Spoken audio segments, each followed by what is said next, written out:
कल दिन भर निफ्टी एक छोटी सी रेंज के बीच में साइडवेज मोड में ही ट्रेड करता रहा, ना ब्रेकआउट ना ब्रेकडाउन। पिछले 2-3 दिन से निफ्टी एक कंसोलिडेशन फेज में ट्रेड कर रहा है। आपको क्या लगता है कि निफ्टी में ये रिकवरी से पहले का कंसोलिडेशन है या फिर अब निफ्टी में एक फॉल आने वाला है? आपके जो भी लेवल्स है व्यूज हो प्लीज कमेंट से बताइए।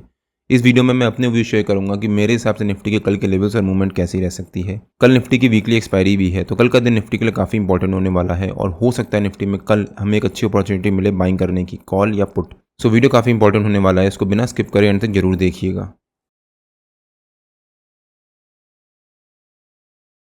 Hello friends, welcome to trade to spend. Nifty के डेली एनालिसिस के एक और वीडियो में आपका स्वागत है। होप आपने हमारा परसों का वीडियो देखा होगा जिसमें हमने अपने कल के लेवल शेयर किए थे।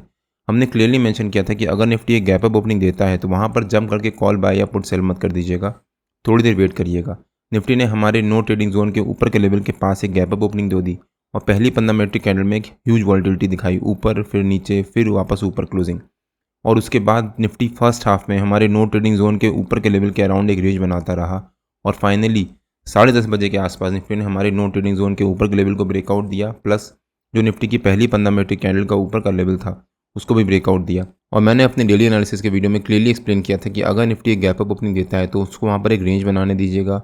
रेंज बनाने के बाद अगर निफ्टी 10:30-11 बजे तक उस रेंज का ब्रेकआउट देगा तब निफ्टी में उस डायरेक्शन में मूवमेंट आने के चांसेस होंगे, बट वेट करिएगा। अगर आपने हमारा डेली एनालिसिस का वो वीडियो नहीं देखा है तो उसका लिंक मैंने डिस्क्रिप्शन में डाल दिया है और आपको ऊपर यहाँ पर आई बटन में मिल जाएगा। एक बार आप वो वीडियो जाकर जरूर देखिएगा। निफ्टी ने यहाँ पर ब्रेकआउट तो दिया, बट उसके बाद ही अगली ही कैंडल में निफ्टी ने फिर से एक रेंज लेना शुरू किया और इस ब्रेकआउट कैंडल का जो हाई था उस कैंडल के हाई को ब्रेक नहीं कर पाया और दिन भर एक छोटी सी रेंज के बीच में हमारे नो ट्रेडिंग जोन के ऊपर के लेवल और जो ब्रेकआउट कैंडल थी उसके हाई के बीच में ही ट्रेड करता रहा। अगर निफ्टी इस ब्रेकआउट कैंडल के हाई को अगली 2 कैंडल में ब्रेकआउट दे देता तब हो सकता है निफ्टी में एक बहुत अच्छी रिकवरी आती और एक हमें अच्छा मौका मिलता बाइंग करने का। मैंने अपने प्रीमियम मेंबर्स को शेयर भी किया था कि मैं कॉल बाय कर रहा हूँ, लेकिन वहाँ पर हमारी बाइंग ट्रिगर नहीं हुई और उसके बाद निफ्टी दिन भर एक साइडवेज मोड में ट्रेड करता रहा। फाइनली निफ्टी ने सेकंड हाफ में छोटी सी प्रॉफिट बुकिंग दिखाई, लेकिन जो निफ्टी की पहली 15 मिनट की कैंडल थी का लो था उसी के पास जाकर निफ्टी ने क्लोजिंग दी, या हम कह सकते हैं कि निफ्टी का जो 50 EMA का लेवल है 15 मिनट के चार्ट पे उसी के पास जाकर क्लोजिंग दी है। पिछले 2-3 दिन से निफ्टी ऑलमोस्ट एक छोटी सी रेंज के बीच में ही ट्रेड कर रहा है और इसका इंपैक्ट निफ्टी की कल की मूवमेंट पे पड़ सकता है, जिसके बारे में हम लोग इस वीडियो में आगे डिस्कस करेंगे। आज निफ्टी दिन भर हमारे नो ट्रेडिंग जोन के ऊपर के लेवल के अराउंड एक रेंज बनाता रहा और अपनी पहली 15 मिनट की कैंडल के हाई या लो को ब्रेक नहीं कर पाया और बैंक निफ्टी भी ऑलमोस्ट सेम तरीके से एक साइडवेज मोड में ही ट्रेड करता रहा। अगर हम बैंक निफ्टी का चार्ट देखें एक बार, बैंक निफ्टी ने भी कल जहां पर ओपनिंग दी थी उसी ओपनिंग के अराउंड एक रेंज बनाता रहा और अपने 50 EMA और 200 EMA के लेवल के अराउंड से एक सपोर्ट लेता रहा और उसी के अराउंड दिन भर ट्रेड करता रहा हमारे नो ट्रेडिंग जोन के बीच में, ना ब्रेकआउट ना ब्रेकडाउन। और दिन भर बैंक निफ्टी में कल एक प्रीमियम मीटिंग चलती रही बिकॉज कल बैंक निफ्टी की एक्सपायरी भी थी और मैंने अपने डेली एनालिसिस के वीडियो में क्लियरली मेंशन किया था कि अगर बैंक निफ्टी एक फ्लैट ओपनिंग देता है इसी रेंज के बीच में तो वहाँ पर जंप करके कॉल या पुट कुछ बाय मत कर लीजिएगा, वेट करिएगा। अगर आपने बाय किया होता तो आपको वहाँ पर 100% लॉस हुआ होता बिकॉज दिन भर साइडवेज मोड की वजह से आपका प्रीमियम खा गया होता बैंक निफ्टी पूरा।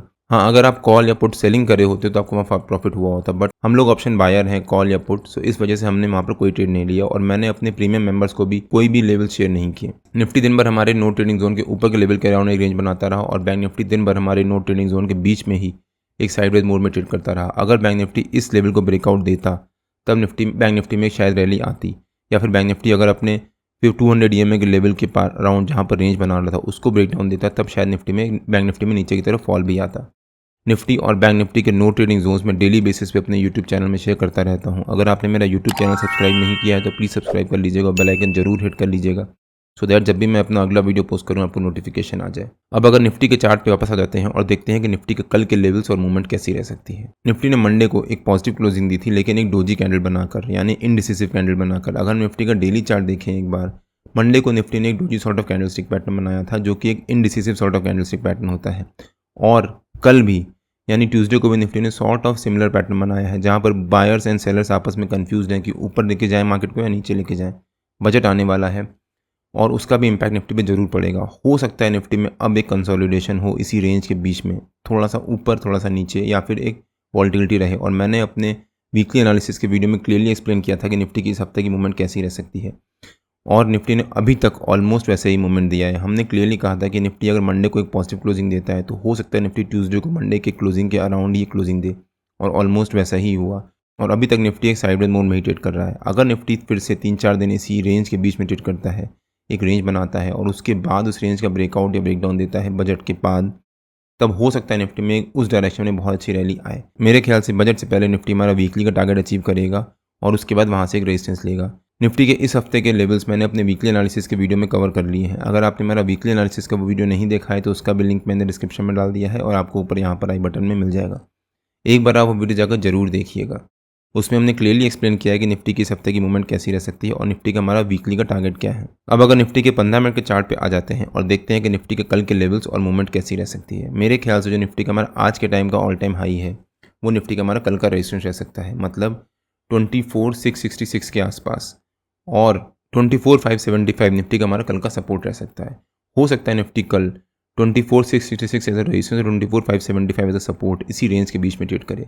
निफ्टी ने 2 दिन से जो ये रेंज बनाई है, अगर निफ्टी इसी रेंज के बीच में कल एक फ्लैट ओपनिंग देता है तो यहाँ पर जम करके कॉल या कुछ बाय मत कर लीजिएगा, थोड़ी देर वेट करिएगा। अगर निफ्टी एक फ्लैट ओपनिंग देगा, हो सकता है निफ्टी में शुरू के 1 घंटा सवा घंटा एक साइडवेज मोड रहे, बिकॉज कल निफ्टी की वीकली एक्सपायरी भी है तो उसका इंपैक्ट निफ्टी पे जरूर पड़ेगा और धीरे धीरे पे में मीटिंग चलती रहेगी। जितने भी ऑप्शन सेलर्स यहाँ पर कॉल सेलर्स बैठे होंगे, कुछ यहाँ पर कुछ पुट सेलर्स बैठे होंगे, जब निफ्टी नीचे जाएगा तो जितने भी कॉल सेलर्स हैं उनको प्रॉफिट होना शुरू होगा, वो अपनी पोजीशंस को स्क्वायर ऑफ करेंगे, जिस वजह से निफ्टी में एक रिकवरी आएगी। जब निफ्टी ऊपर जाएगा, जितने पुट सेलर्स बैठे होंगे वो अपने पोजीशंस को स्क्वायर ऑफ करेंगे, जिस वजह से निफ्टी में एक फॉल आएगा और निफ्टी वापस नीचे आएगा। तो हो सकता है निफ्टी शुरू के 1-1.5 घंटा 10:30-11 बजे तक एक साइडवेज मोड में ट्रेड करे। लेकिन अगर निफ्टी ने फ्लैट ओपनिंग देने के बाद एक रेंज बनाई और उसके बाद उस रेंज का ब्रेकआउट दिया तो उस डायरेक्शन में निफ्टी में एक अच्छी मूवमेंट आ सकती है। अगर निफ्टी ने ब्रेकआउट दिया और हमारे रेजिस्टेंस को भी ब्रेक करके उसके ऊपर सस्टेन कर गया तो हो सकता है निफ्टी में ऊपर की तरफ एक शार्प शॉर्ट कवरिंग आए और निफ्टी हमारा वीक का पहला टारगेट अचीव करे। लेकिन अगर निफ्टी ने एक फ्लैट ओपनिंग दी, फिर एक रेंज बनाई, रेंज बनाने के बाद अगर निफ्टी ने उस रेंज का ब्रेकडाउन दिया तो हो सकता है निफ्टी हमारे सपोर्ट के पास आए, फिर यहाँ पर एक रेंज बनाना शुरू करे। अगर निफ्टी यहाँ पर एक रेंज बनाता है और उसके बाद निफ्टी यहाँ से रिकवरी देता है तो हो सकता है निफ्टी हमारे पहली 15 मिनट की कैंडल के हाई को ब्रेक करे। अगर निफ्टी ने एक फ्लैट ओपनिंग देने के बाद एक फॉल दिखाया, फिर एक रेंज बनाई आधा पौन घंटा और उसके बाद रिकवरी देने के बाद हमारी पहली 15 मिनट की कैंडल के हाई को ब्रेकआउट दिया, तब निफ्टी में ऊपर की तरफ एक बहुत अच्छी शार्प शॉर्ट कवरिंग आ सकती है और हो सकता है निफ्टी वापस हमारे रेजिस्टेंस को ब्रेक करे और एक नया ऑल टाइम हाई बनाने के बाद क्लोजिंग दे। लेकिन अगर निफ्टी ने यहाँ से फॉल दिखाया तो हो सकता है निफ्टी नीचे के लेवल्स भी अचीव करे। निफ्टी का हमारा नीचे का पहला टारगेट रह सकता है 24,530 के आसपास, सेकंड टारगेट रह सकता है 24,485 के आसपास और थर्ड टारगेट रह सकता है 24,444 के आसपास। हो सकता है उसके बाद निफ्टी में नीचे के तीनों टारगेट्स अचीव करे।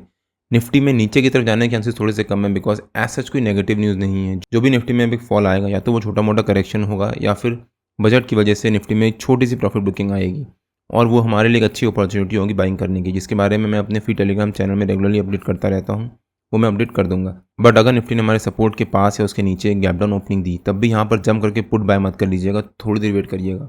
मैं ऑलमोस्ट अपने हर एक वीडियो में कवर करता हूँ कि अगर निफ्टी एक गैप डाउन, गैप अप या कहीं भी ओपनिंग देता है तो वहाँ पर वेट कर लीजिएगा, क्योंकि निफ्टी में आजकल काफ़ी वॉल्टिलिटी ट्रेड चल रही है। कभी गैप डाउन ओपनिंग देने के बाद वापस रिकवरी, कभी गैप अप ओपनिंग देने के बाद वापस फॉल। तो अगर निफ्टी एक गैप डाउन ओपनिंग देता है तो यहाँ पर थोड़ी देर वेट करिएगा। गैप डाउन ओपनिंग देने के बाद अगर निफ्टी ने एक रेंज बनाई और उस रेंज का ब्रेकडाउन दे दिया तो निफ्टी में नीचे की तरफ एक शार्प फॉल आएगा। बट अगर निफ्टी ने एक रेंज बनाई और उस रेंज का ब्रेकआउट दिया तब हो सकता है निफ्टी में एक रिकवरी भी आए और निफ्टी हमारी इसी रेंज के बीच में जो 24,666 और 24,575 इसी रेंज के बीच में एक flat closing he they they. But अगर निफ्टी ने मान लीजिए गैप अप ओपनिंग दी हमारे रेजिस्टेंस के पास या उसके ऊपर, तब भी यहाँ पर जम करके कॉल बाय या पुट सेल मत कर दीजिएगा, थोड़ी देर वेट करिएगा। निफ्टी अपने ऑल टाइम हाई के पास ट्रेड कर रहा है तो गैप अप ओपनिंग देने के बाद निफ्टी में हो सकता है एक छोटी सी प्रॉफिट बुकिंग आए। निफ्टी अगर प्रॉफिट बुकिंग आएगी तो वापस निफ्टी हमारी रेंज के बीच में आएगा, फिर हो सकता है निफ्टी वॉल्टाइल चला जाए ऊपर नीचे और फिर एक साइडवेज क्लोजिंग ही दे दे। कल निफ्टी की वीकली एक्सपायरी भी है, तो कल अगर आपको पुट या कॉल कुछ बाय करना है तो कल की एक्सपायरी की जगह अगले हफ्ते की एक्सपायरी का बाय करिएगा। बिकॉज अगर आप जब तक आपको कंफर्मेशन ना हो कि हाँ अब फॉल आएगा या फिर रिकवरी आएगी, तब तक कल की एक्सपायरी का बाय मत कर लीजिएगा। अगर आपको कल की एक्सपायरी का बाय करना है तो सेकंड हाफ में 2 बजे के बाद या 2:30 बजे के बाद बाय करिएगा, तब तक प्रीमियम पूरा हिट हो चुका होगा या फिर प्रीमियम कम हो चुका होगा। और अगर आपको उससे पहले बाय करना है तो कल की जगह अगले हफ्ते की यानी मंथली एक्सपायरी का बाय करिएगा, उसमें आपको लॉस होने के चांसेस थोड़े से कम होंगे। निफ्टी और बैंक निफ्टी के जो भी लेवल्स होते हैं रेगुलर बेसिस पे मैं अपने फ्री टेलीग्राम चैनल में पोस्ट करता रहता हूं। अगर आपने मेरा फ्री टेलीग्राम चैनल ज्वाइन नहीं किया है तो उसका लिंक मैंने डिस्क्रिप्शन में डाल दिया है और आप मेरे को टेलीग्राम में ट्रेड टू स्पेंड नाम से मार्केट ज्वाइन कर सकते हैं। अगर आपको वीडियो अच्छा लगा हो तो please like, share and subscribe और बेल आइकन जरूर हिट कर लीजिएगा, सो दैट जब भी मैं अपना अगला वीडियो पोस्ट करूँ आपको नोटिफिकेशन आ जाए। कल मार्केट में मिलते हैं। टिल देन जय श्री राम एंड जय हिंद।